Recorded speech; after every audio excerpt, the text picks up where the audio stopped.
शराब घोटाला। भारतीय जनता पार्टी ने पिछले 4 साल से इस शब्द का भारतीय राजनीति में खूब इस्तेमाल किया। आज उसमें जो आदेश आया उस पर भी चर्चा करेंगे। न्यायालय ने, हमारे जस्टिस सिस्टम ने इसमें एक बहुत ऐतिहासिक फैसला दिया है। इसके लिए मैं जुडिशरी का बहुत बहुत धन्यवाद करना चाहता हूं, जज साहब का बहुत बहुत धन्यवाद करना चाहता हूं। आज के इस माहौल में जब सारी संस्थाओं को, सारे अथॉरिटीज को डराया जा रहा है, धमकाया जा रहा है, ऐसे में इतना बड़ा न्याय करने के लिए जज साहब ने वाकई बहुत हिम्मत दिखाई है। मैं उन सभी वकील भाइयों का धन्यवाद करना चाहता हूं जिन्होंने एक एक कदम हम लोगों का साथ दिया, हमारी ये लड़ाई न्यायालय में लड़ी। मैं खासकर नाम लेना चाहता हूं, अभिषेक मनु सिंघवी साहब का धन्यवाद करता हूं, हरिहरन साहब का धन्यवाद करता हूं, रिबेका मैडम का धन्यवाद करता हूं, विक्रम चौधरी जी का, दयान कृष्णन जी का, रमेश गुप्ता जी का, शादान का, मोहित माथुर जी का, विवेक जैन, रजत, मोहम्मद इरशाद, करण, मुदित जैन, और भी कई नाम है, अगर मेरे से कुछ रह गए हो। बहुत सारे वकीलों ने हमारा साथ दिया, और उन सारे देश भर के लोगों का जिन्होंने पिछले 4 साल से जिस तरह से हमारे ऊपर अत्याचार किया जा रहा था, इतने कठिन समय में हम लोगों का साथ दिया, उनका धन्यवाद करना चाहता हूं।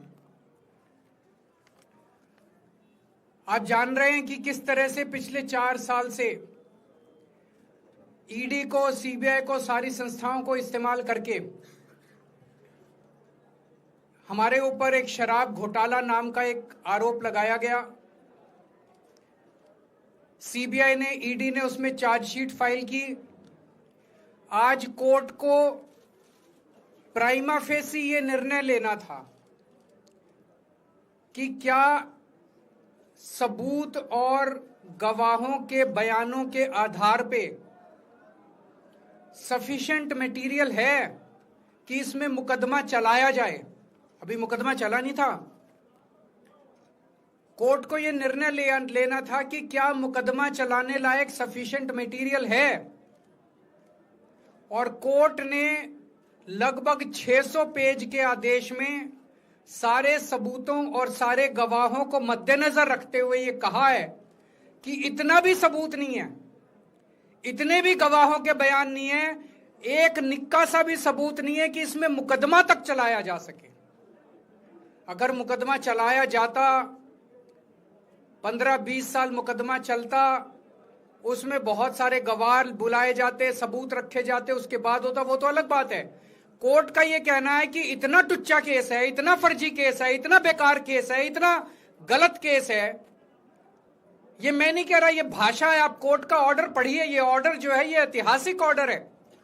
कोर्ट ने कहा है कि इतना फर्जी केस है, इतना फर्जी केस है, एक भी सबूत नहीं है, एक भी गवाह नहीं है कि इसमें मुकदमा भी नहीं चलाया जा सकता।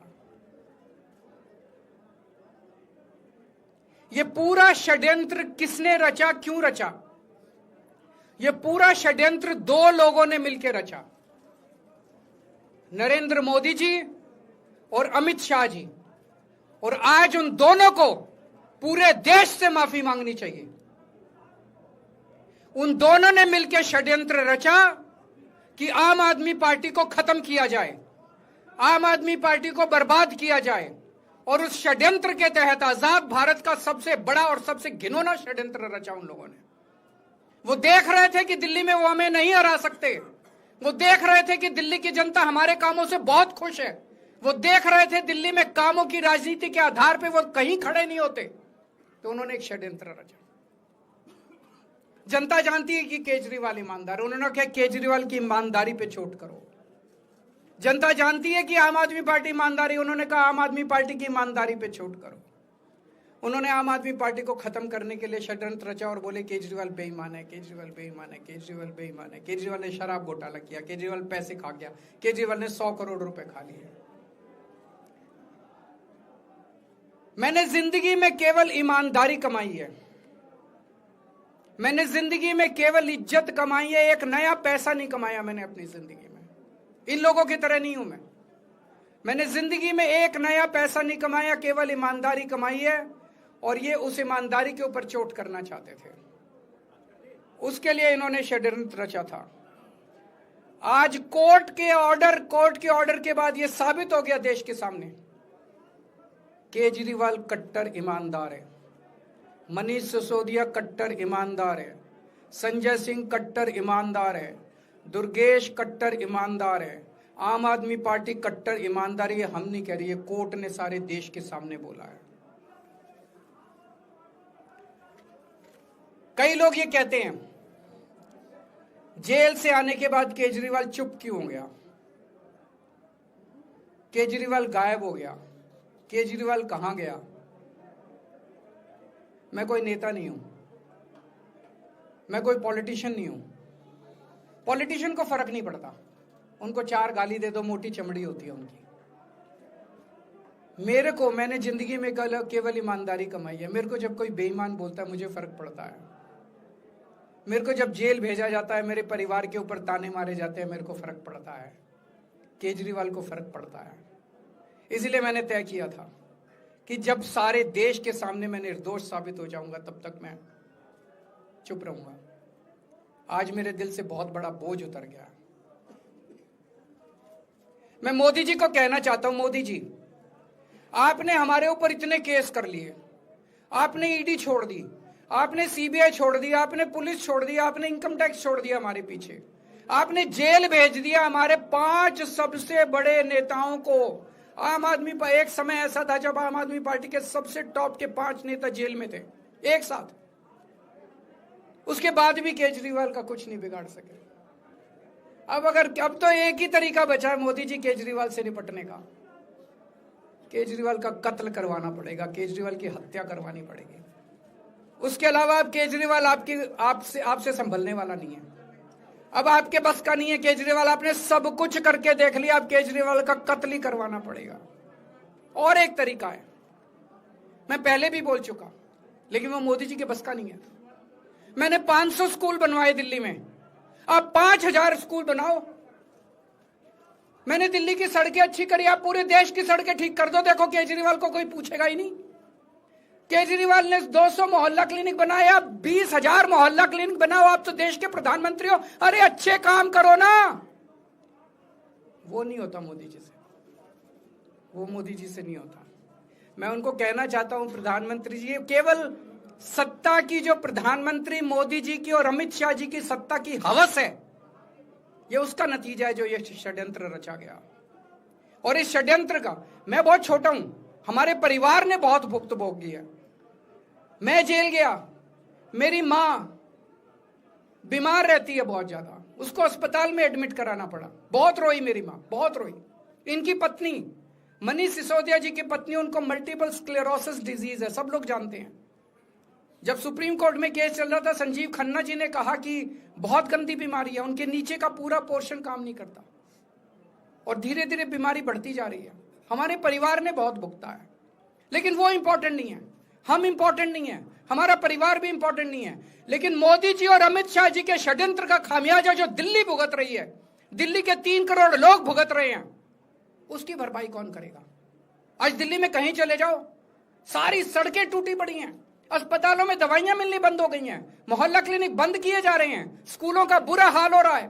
पूरे दिल्ली में पोल्यूशन इतना ज्यादा कभी दिल्ली की जनता ने नहीं देखा था। यमुना का बहुत बुरा हाल हो गया है। एक चीज बता जो तो दिल्ली में इन्होंने ठीक करी हो, पूरी दिल्ली का बेड़ा गर्क कर दिया। सबसे बड़ा खामियाजा मोदी जी और अमित शाह जी की सत्ता की हवस, उसका सबसे बड़ा खामियाजा दिल्ली के 3 करोड़ लोगों ने भुगता है। दिल्ली के लोगों से जाके पूछो।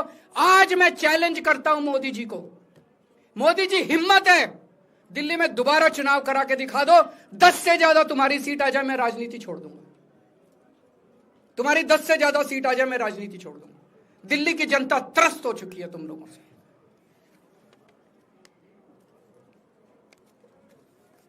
मैं मोदी जी को कहना चाहता हूं, अगर आपने सत्ता हासिल करनी है, कुछ पॉजिटिव काम करके सत्ता हासिल करो। आज देश के सामने इतनी बड़ी बड़ी समस्याएं हैं।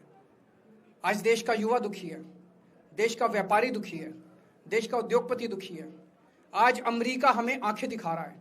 मोदी जी की हिम्मत नहीं है जो ट्रंप के खिलाफ एक शब्द बोल दे। ट्रंप के खिलाफ रोज ट्रंप गालियां देता है मोदी जी को, रोज ट्रंप गालियां देता है भारत को, रोज ट्रंप गालियां देता है हमारे देश को।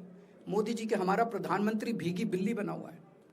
अरे देश संभालिए ना, आपको हमने देश चलाने को दिया था और आप केजरीवाल में उलझ गए, आप आम आदमी पार्टी में उलझ गए। पॉजिटिव काम करके सत्ता हासिल कीजिए, ये नेगेटिव काम करना बंद कीजिए। अगर आपके कोई एक दो प्रश्न है तो। क्या आपको उम्मीद है कि अब ईडी के मामले को भी? ईडी मामला खत्म हो गया। सीबीआई के मामले के बेस पे ईडी था, वो अब फॉर्मेलिटी बची है। हम अगले हफ्ते एप्लीकेशन डालेंगे, ईडी का मामला खत्म हो जाएगा।